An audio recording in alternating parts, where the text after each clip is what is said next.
estamos de olho no julgamento do Supremo Tribunal Federal e o ministro Flávio Dino acabou de dar o seu voto seguindo o relator ministro Alexandre de Moraes, mas já indicando que pode sinalizar penas mais brandas em relação ao que é apontado pelo ministro Alexandre de Moraes em relação a 3 personagens: General Heleno, o ex-ministro da Defesa Paulo Sérgio Nogueira de Oliveira e trazendo também Alexandre Ramagem.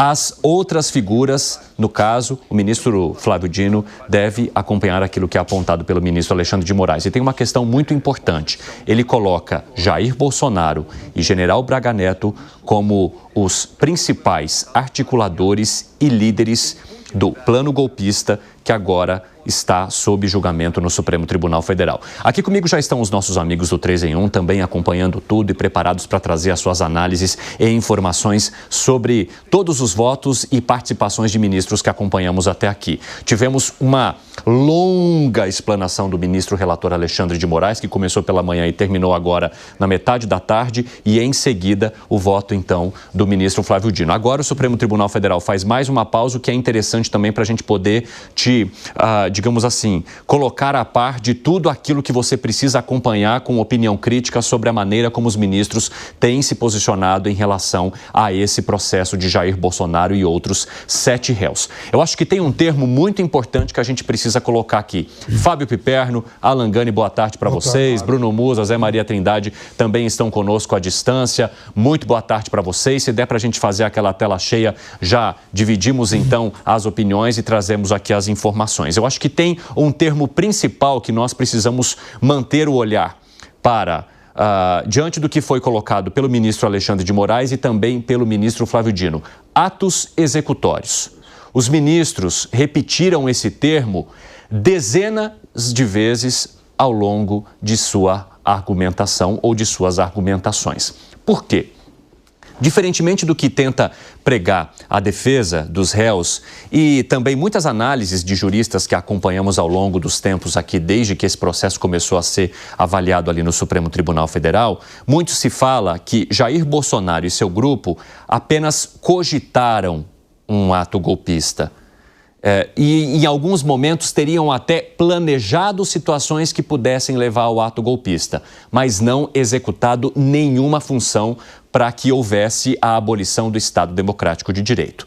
O que o ministro Alexandre de Moraes coloca é o oposto: que todas as mensagens, participações, menções, questionamento das urnas eletrônicas, atos de 7 de setembro, lives feitas pelo ex-presidente Jair Bolsonaro serviram como atos executórios que preparavam aquela cúpula para um plano golpista que levasse à abolição do Estado Democrático de Direito. E o ministro Flávio Dino acompanha o relator nesse sentido. E aí eu quero saber de vocês qual a avaliação de vocês sobre o que eles apontam como execução e o que muitos dizem que seria apenas cogitação, no máximo planejamento. Alan Gani. Olha só, Evandro, ele coloca ali os atos preparatórios como atos executórios. Alguns deles, de fato, houve uma ligação de Jair Bolsonaro, outros não. Então, quando a gente fala de uma live, de um questionamento de urnas, a gente está colocando ali Jair Bolsonaro como o responsável do ato preparatório, certo? Do ato executório, melhor dizendo. Agora, por outro lado, quando se fala de eventos, né, de invasões, de paralisação dos caminhoneiros, não há uma prova material concreta que ligue isso a uma ordem de Jair Bolsonaro. De qualquer modo, a gente tem que se ater o que é tipificado como tentativa de golpe. Então, um ato executório por si só, por exemplo, uma reunião, não seria uma tentativa de golpe. Por quê, Evandro? Porque a tipificação, né, do tentativa de golpe de Estado teria o uso da violência ou grave ameaça. Em nenhum momento houve o uso da violência ou grave ameaça. Grave ameaça não no sentido de risco, mas no sentido de comunicar, fazer um mal a alguém para conseguir uma vantagem. Então não houve isso. Portanto, esses atos preparatórios executórios não seriam crime. Pessoal, agora 5 horas e 5 minutos, a gente mostrou há pouco os ministros saindo no plenário. Não é uma pausa, mas um encerramento do julgamento nessa terça-feira. Então, o julgamento só será retomado amanhã, a partir das 9 horas da manhã, com o voto do ministro Luiz Fux. Diante da quantidade de tempo que o ministro relator Alexandre de Moraes levou para apresentar os seus argumentos, somente o ministro Flávio Dino concluiu o seu voto nesta terça-feira e haverá continuidade, então, a partir de quarta-feira, 9 horas da manhã. E é por isso que aqui no 3 em 1 a gente vai ter a possibilidade e o privilégio também de analisar até agora o que os ministros trouxeram e te preparar para o que está por vir nesta quarta-feira. Piperno, atos executórios ou cogitação? Quero ouvir a tua análise. Bem-vindo. Obrigado, Evandro. Boa tarde. Bom, inicialmente eu sinto que a partir do primoroso voto do ministro Alexandre de Moraes, eu me sinto até com um aval para as teses que eu defendi desde janeiro desde o final de 2022. Por quê? Porque eu sempre entendi que havia conexões entre vários atos em diferentes momentos. E essa trama golpista não se limitava, obviamente, ao 8 de janeiro. Disse isso aqui centenas de vezes. Então, o ministro Alexandre de Moraes, por exemplo, ele cita o caso do então ministro da Defesa, Paulo Sérgio Nogueira, que, como chefe daquele grupo das Forças Armadas que fazia parte da comissão eleitoral, ele faz com que esse grupo redija lá um relatório, a pedido inclusive do presidente Bolsonaro, apontando que o processo eleitoral não havia sido fraudado, porém não havia como constatar a impossibilidade de fraudes, o que evidentemente o ministro classificou como algo absolutamente aviltante, uma vez que se tratou de um jogo de palavras para lançar dúvidas em um momento em que grande parte do país estava disposta aí a tomar atitudes mais radicais. E aí o que significa isso? Isso faz parte de uma urdidura golpista, de uma trama golpista, e é um ato que se conecta aos outros. Então, esse ato, ele não é simplesmente um ato preparatório, ele é, sim, a execução de parte do plano, coisa que, aliás, o ministro Flávio Dino, no seu voto, ele classifica muitas dessas ações como atos atentatórios, ou seja, que são atos de tentativas. Se bem ou mal sucedidos, era uma outra história. Mas, por exemplo, quando há uma vigilância aos trajetos, por exemplo, que os ministros do STF faziam, quando há esse tipo de monitoramento, isso, obviamente, é também um ato executório. Por quê? Porque faz parte da trama. E o ministro Alexandre de Moraes, ele especifica não apenas isso, como ao final do seu voto, ele aponta o presidente Bolsonaro como o chefe de uma organização criminosa. Fala, Gani. Piperno, mas todos esses atos executórios que você exemplificou, por exemplo, o monitoramento ou reunião, não há o uso da violência e não há a grave ameaça, ou seja, comunicar fazer o mal a alguém. Portanto, se enquadraria como um ato preparatório e não executório à luz da lei. Agora, eu quero trazer para vocês o que o ministro Alexandre de Moraes colocou sobre as penas que serão aplicadas e para quais crimes esses réus vão responder, para depois a gente fazer uma comparação também com o que trouxe o ministro Flávio Dino e chamar os nossos amigos que estão conectados conosco, Zé Maria Trindade e Bruno Moza. Por quê? O ministro Alexandre de Moraes coloca que Jair Bolsonaro deve ser condenado por organização criminosa armada, tentativa de abolição do Estado Democrático de Direito, tentativa de golpe de Estado, dano qualificado contra o patrimônio da União, deterioração de patrimônio tombado, colocando Jair Bolsonaro como o líder de todo esse grupo do núcleo crucial que agora está no banco dos réus no Supremo Tribunal Federal. Vamos para a próxima. Pode trazer aqui na tela para a gente. A mesma coisa se aplicaria aqui para o Mauro Cid. Porém, a gente lembra que Mauro Cid fez a delação premiada, então pode ser que haja mudanças em relação à dosimetria e as penas que serão aplicadas a ele por causa desse acordo, que foi inclusive questionado pela Procuradoria-Geral da República, mas que a gente saberá que tipo de decisão que os ministros na primeira turma vão tomar em relação ao que foi apontado pela PGR e se vão acatar de fato tudo aquilo que foi negociado com Mauro Cid lá atrás, após os questionamentos de que ele não teria cumprido com todas as regras da delação. Algo, aliás, que é questionado também pelas defesas dos réus. Próximo. A mesma coisa vai se aplicando a todos os réus. Braga Neto. Vamos para a próxima. Vamos passando um por um aqui já na sequência, porque eu já trouxe os detalhes sobre as penas. Augusto Heleno. Vai lá, pode seguir. Paulo Sérgio Nogueira de Oliveira, ex-ministro da Defesa. Anderson Torres, também. E Almir Ganier. Temos aqui, então, e Alexandre Ramagem. Aqui fechamos os 8, né? Fechamos os 8?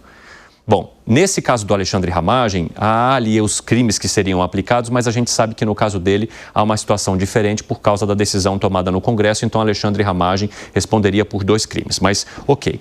Além de Alexandre Ramagem, o que a gente percebe ali no voto de Flávio Dino que é diferente do que traz o ministro Alexandre de Moraes? Que ele, General Heleno e Paulo Sérgio Nogueira de Oliveira poderiam ter penas menores em relação aos outros condenados, porque o ministro Flávio Dino entende que a participação deles, embora tenha sido preponderante para os crimes que são apurados, eles não tiveram o mesmo protagonismo que os outros réus, principalmente Jair Bolsonaro e o ex-ministro Braga Neto. O pessoal estava perguntando do Ramagem aqui. Ramagem era diretor da ABIN à época, então por isso que ele entra também, exatamente por causa da atuação da ABIN Paralelo. O que a gente tem aqui na tela? Desculpa. Ah, tá. Era a imagem do Ramagem ali. Beleza, vamos lá. Deixa eu seguir aqui. E aí, Zé Maria Trindade, o ministro Flávio Dino já indica que esses 3, eles podem ter uma dosimetria diferente em comparação com os outros. Já o ministro Alexandre de Moraes, tirando Alexandre Ramagem, coloca todos já num combo de grande atuação e protagonismo. E aí a Janaína Camelo estava trazendo aqui na nossa redação alguns, digamos assim, algumas reações dos advogados e das defesas ao perceber as falas do ministro Flávio Dino. Eles bastante apreensivos, outros em alguns momentos indicando certo alívio pela possibilidade de uma redução de penas diante do que o ministro Flávio Dino considera uma atuação que não seria do primeiro grupo, mas em segunda escala. E aí eu quero saber de você, meu amigo, o que a gente pode esperar dessas situações e se você entende que, de fato, Braga Neto e Bolsonaro estavam ali no primeiro pelotão e estes vieram na sequência. Olha, o andamento desse julgamento mostra que já há um consenso ali de que houve pelo menos a tentativa. É constrangedor saber que houve no Brasil uma tentativa, uma organização, né, para tentar roubar a nossa liberdade de expressão e assim por diante. Porque um golpe de Estado se dá e a partir daí é o fechamento de tudo, né? Mas foi só a organização, foi um pensamento de alguns ali e que não houve, na verdade, prática. Estou com o Alan. Houve organização, nenhum dos advogados de defesa, né? Ou seja, as defesas, porque o advogado não existe sozinho, sem o réu, né? Os dois são a mesma coisa, não houve ninguém que dissesse no Supremo, não, olha, não houve organização, não houve tentativa e não houve, vamos dizer, planejamento. Houve. Mas daí a colocar em prática, o que está acontecendo é um duplo salto encarpado jurídico e não uma samambaia, na tentativa de mostrar que uma interligação que não existe.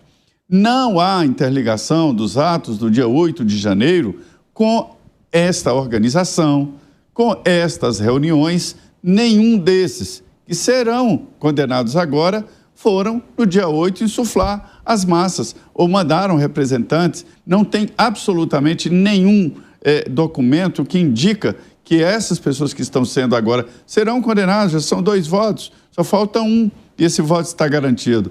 Nenhum deles participou do dia 8 de janeiro. Não há essa interligação. Então, não há a possibilidade de tentativa, e sim a organização. Eu considero constrangedor, considero muito grave que alguém tenha pensado nessa possibilidade de quebrar a Constituição, de rasgar a Constituição e de nos prender num regime fechado. Mas não houve crime e o que está acontecendo, na verdade, é uma forçação de barra para fazer esta interligação. Há uma preocupação, sim, com a iniciativa da população, com o que pensa a população. A gente vê isso claramente, eu acompanho os votos de ministros no Supremo, que na verdade não são votos, são sanções, né? São condenações, e eu não vejo esse rigor jurídico dos outros julgamentos, né? Há uma popularização e uma linguagem mais popular para se explicar do que está acontecendo. Por exemplo, o relator, o ministro Alexandre de Moraes, diz que não é vítima nesse processo, que a vítima é o Estado. É um raciocínio que, se a vítima é o Estado, não haveria quem julgar, a não ser o funcionário público que representa o Estado, né? Então, ele não se considera vítima, se afastando e tirando alguns argumentos do que pensa a população. Então, é um julgamento, sim, que está ligado aí na opinião pública e na área política.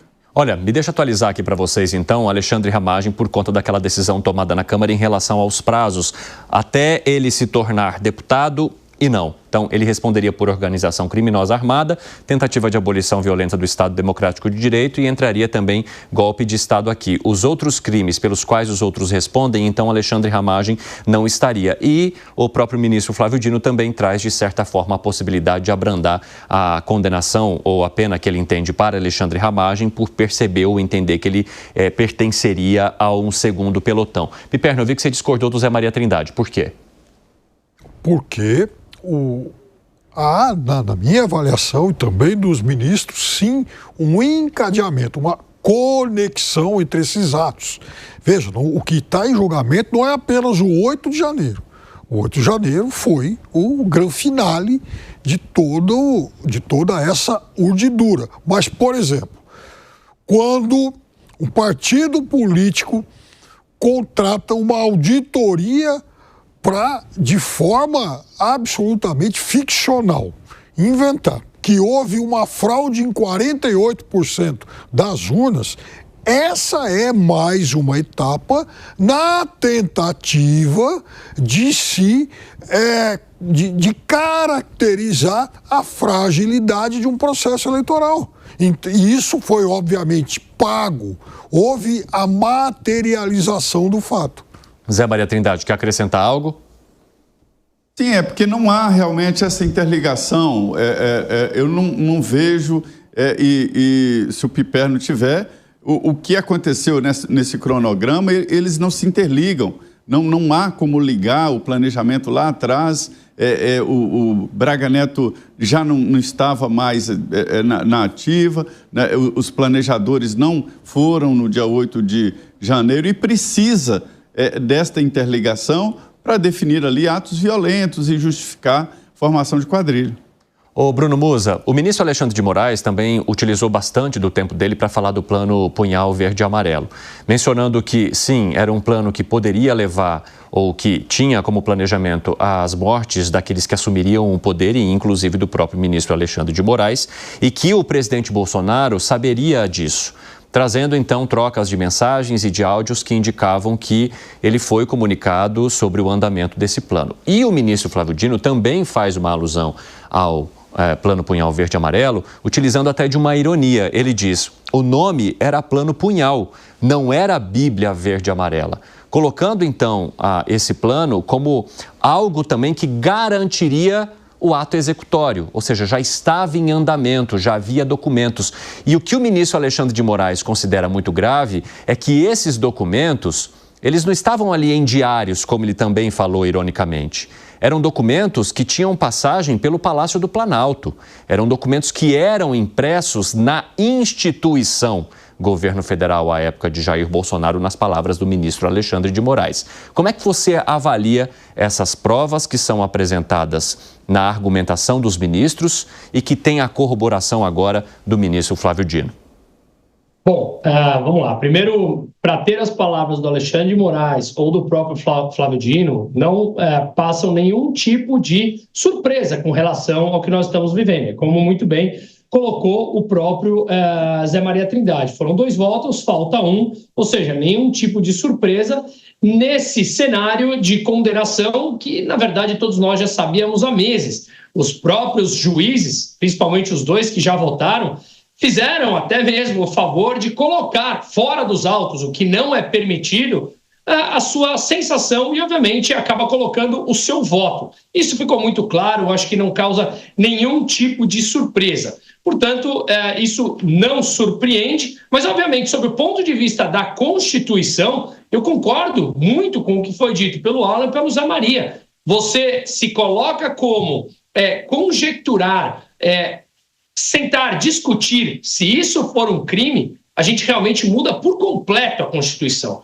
Eu acho que fazer qualquer tipo de defesa ao voto favorável a isso é puramente não defender a Constituição e colocar à frente a sua situação política e ideológica de cada um individualmente acima da Constituição. Veja, eu já fiz amplas críticas aqui à Constituição, que eu discordo de grande parte dela, mas se quisermos mudar, tem que fazer todo o processo, o rito legal para isso, e não simplesmente valer para um lado e não valer para outro. Isso traz falta de segurança, falta de previsibilidade em contratos, e não tem como um país crescer e se sustentar sem previsibilidade de contrato. Eu vou fazer aqui um detalhe, só um ponto, que eu discordo do que foi colocado nessas colocações, em que houve uma tentativa de roubar a nossa liberdade. Ok, houve esse encontro, conversaram a respeito, concordo com o Zé Maria nesse ponto, mas isso não configura crime porque não houve ação, não houve violência, como muito bem disse o Alan, mas quando a gente fala que isso nos causa surpresa, como é que nós também não nos demonstramos surpresos diariamente, desde 2019, 2020, na tentativa não de roubar a nossa liberdade, mas sim na ação concreta por parte dos burocratas de roubar a nossa liberdade.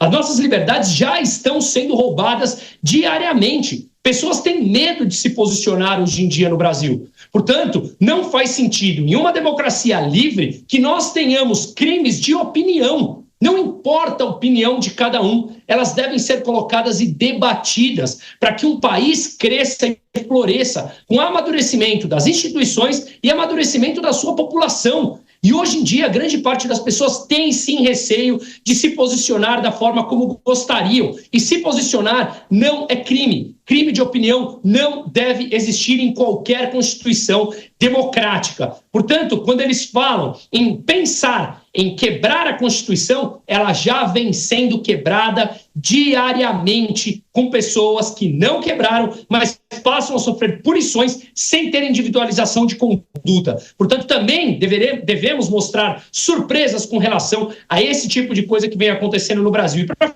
finalizar, quando a gente ouve o próprio Alexandre de Moraes falando que ele não é vítima, porque o vítima é o Estado, significa um ponto que eu falo sempre aqui.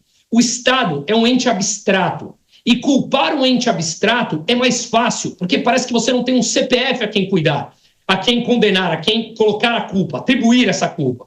Ninguém sai na rua dando bom dia, boa tarde, boa noite ao Estado, porque ele é abstrato. Só que nós temos que entender que o Estado é formado e representado pelos burocratas que o representam. E esse sim tem nome, tem CPF e tem uma função específica. Tem endereço, tem nome, sobrenome, tem uma fisionomia, tem uma ideologia, seja ela qual for. Portanto, o Estado tem sim que sair da forma abstrata e quem é vítima num processo não pode julgar esse réu. Portanto, a Constituição está sendo quebrada diariamente e não importa aqui o espectro político e ideológico de quem está sendo julgado.